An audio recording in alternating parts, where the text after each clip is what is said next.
नमस्कार, पायनियर देख रहे हैं आप और मैं हूं आपके साथ कृष्णा।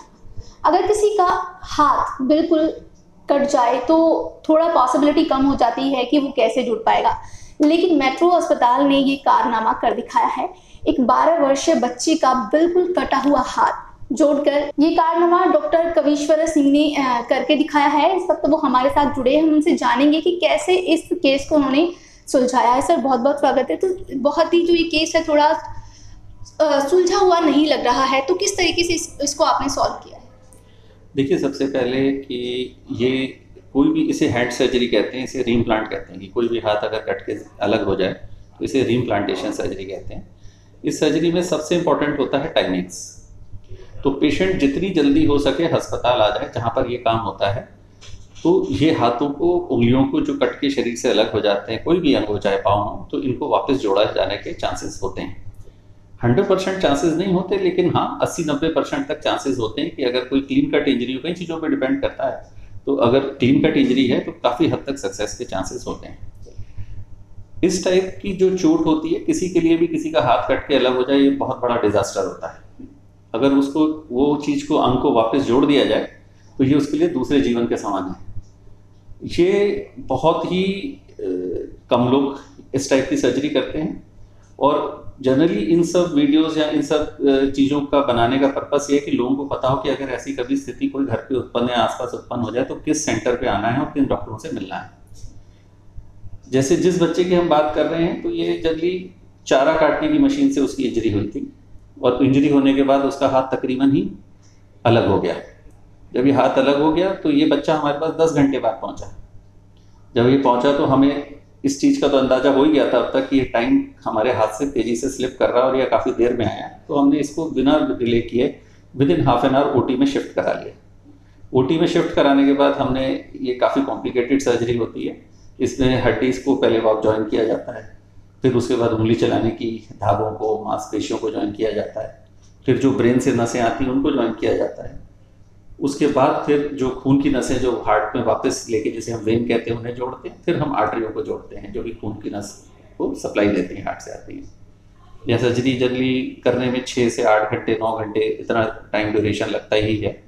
और जब ये सक्सेसफुल हो जाता है तो माँ बाप के लिए, बच्चे के लिए ये दूसरे जीवन के समान है। तो कितने समय तक जो ये ऑपरेशन था ये चला, और कितने टाइम तक जो बच्चा है वो नॉर्मल हुआ, जरा उसके बारे में? यह बच्चा करीब 8 घंटे सर्जरी चली है, 2 दिन करीब आईसीयू में रुका है, और हम जनरली 3 दिन और हॉस्पिटल रोकते हैं। तो टोटल मिला के आप मान लीजिए 4 से 5 दिन हॉस्पिटलाइजेशन रहता है। फिर हम उनको घर भेज देते हैं और फिर ड्रेसिंग्स के लिए रेगुलर बुला लेते हैं। 2 महीने के बाद जितने भी जो हड्डी को फिक्स करने की वायर्स हैं उनको निकाल दिया जाता है। फिर हम फिजियोथेरेपी पे डाल देते हैं, जिससे कि उंगलियों की चाल वापस नॉर्मल की तरफ आ जाए। तो जिस बच्चे के साथ ये इंसिडेंट हुआ है, तो अभी उसकी हालत कैसी है? जो उसका हाथ, जैसे कि आपने दिखाया था, काफ़ी नाजुक थी उसकी हालत, जो हाथ था, तो अभी कैसी स्थिति है उसकी? देखिए, बच्चों के केस में अगर जब भी ये है, तो मैंने अपने एक्सपीरियंस में देखा है कि हाथ 80 से 90% से ऊपर ही नॉर्मल चलने लगता है। बच्चों को स्टिफनेस बहुत कम आती है उंगलियों में, और वो बड़े फास्ट इन हाथों को वापस नॉर्मल इसी की तरफ चला लेते हैं। और बहुत ही अगर जल्दी जब इस बच्चे की फिजियोथेरेपी कंप्लीट होगी तो हम इसका भी वीडियो आपको फिर शेयर करेंगे कि भाई ये देखिए कैसे नॉर्मल हाथ चला लेते हैं।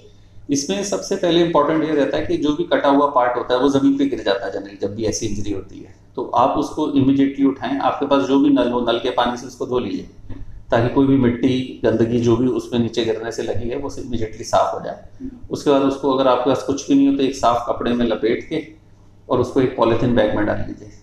पॉलीथीन बैग में डाल के उसको किसी भी आसपास बर्फ़ में डाल लीजिए, जिससे कि उसका टेम्परेचर कम हो जाए। बर्फ़ सीधी अंग पे नहीं लगनी चाहिए, क्योंकि जैसे आपने देखा हो कि अगर आप कभी स्नो में जाएं तो अगर आपके नाक काली पड़ जाती है, उंगलियां काली पड़ जाती है, डायरेक्ट टच से होता है, कोल्ड टेम्परेचर से होता है, तो नसें सिकुड़ जाती हैं। तो हमने आसपास का एरिया ठंडा करना होता है और उसको डायरेक्ट बर्फ़ नहीं लगे, ये चीज़ का ध्यान रखना है। तो आप कोई भी कुछ भी समझ ना आए तो सीधा कोई साफ करके पॉलीथीन में डालें और बर्फ़ में डाल के उसको ले आएँ हमारे पास।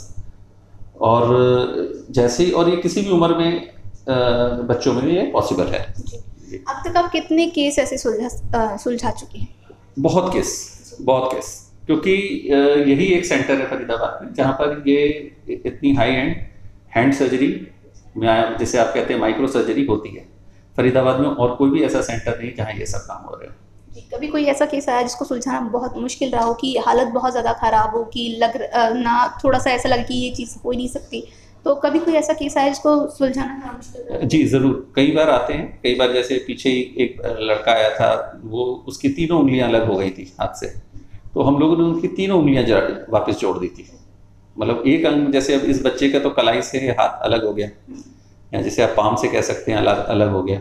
वो इंजीनियर आदमी था, इंजीनियर की तो तीनों उंगलियां ही अलग हो गई थी हाथ से मशीन में आके, तो हमने तीनों उंगलियों को वापस जोड़ दिया। तो इसे ट्रिपल फिंगर रीप्लांट कहते हैं कि तीनों फिंगर्स को वापस जोड़ दिया गया। तो ये कॉम्प्लिकेटेड केस होते हैं क्योंकि हर फिंगर में वही काम दोबारा करना है और ये 3 बार करना है।